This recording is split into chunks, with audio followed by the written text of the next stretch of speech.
Tänases osas teeme natuke teistmoodi vee filtreerimist. Eelmised osad, kus me tegime siis igasuguseid väikseid trikke, need on vanad videod, väikseid trikke, kuidas vett filtreerida.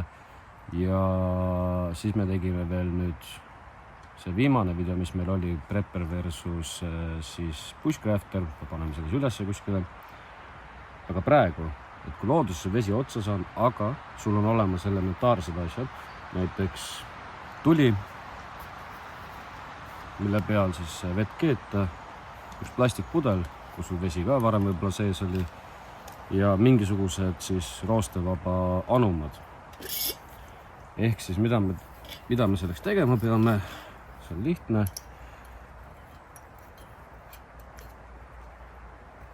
Nii. Mida me siis tegema peame, selleks on see, et me kogume oma roostevaba anumasse siis musta vee. Ja et nüüd sest mustast veest saada kätte puhast vett, on meil vaja seesama plastikpudel, siis natukene ette valmistada selle jaoks. Selle võtame juba kohe ümber kere. Nii, meil on sättida see plastikpudel siia pudeli peale, musta vee pudeli peale. Ehk siis me peame tegema siia väiksed lõiked sisse.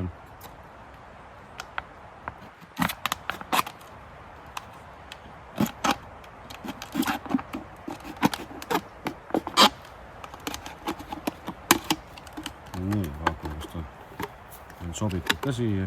Tahab veel saada veidike. Mis pisut suuremaks.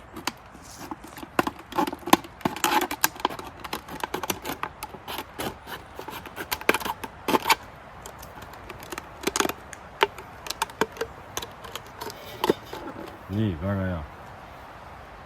Suund on õige, allapoole. Miks just allapoole ongi see, et meil on vaja see kondensvesi, mis sisse hakkab tekkima läbi kuumuse, saada mingisugusesse teisse anumasse, milleks on meil see tassi. Ja kindlasti tuleb see kork siit kuidagi niimoodi sättida, et ta segama ei jääks. Teeme siis siia väikse sihukese tasasema tule esialgu. Pinnas ei ole just kõige sirgem praegu siin.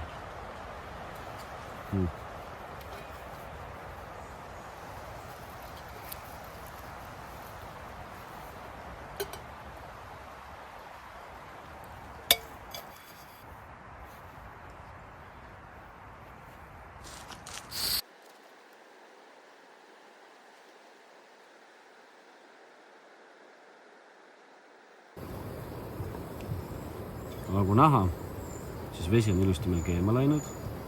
Pudelisse on tekkima hakanud see kondensvesi ja juba vaikselt toimubki see tilkumisprotsess meil siin.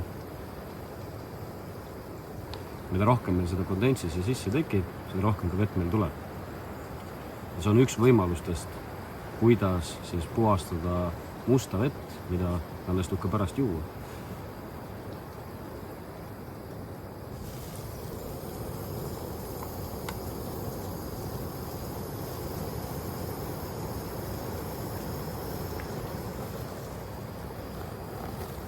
Ühesõnaga see siis oli üks nendest viisidest, kuidas siis vett filtreerida, et saada endale puhast vett.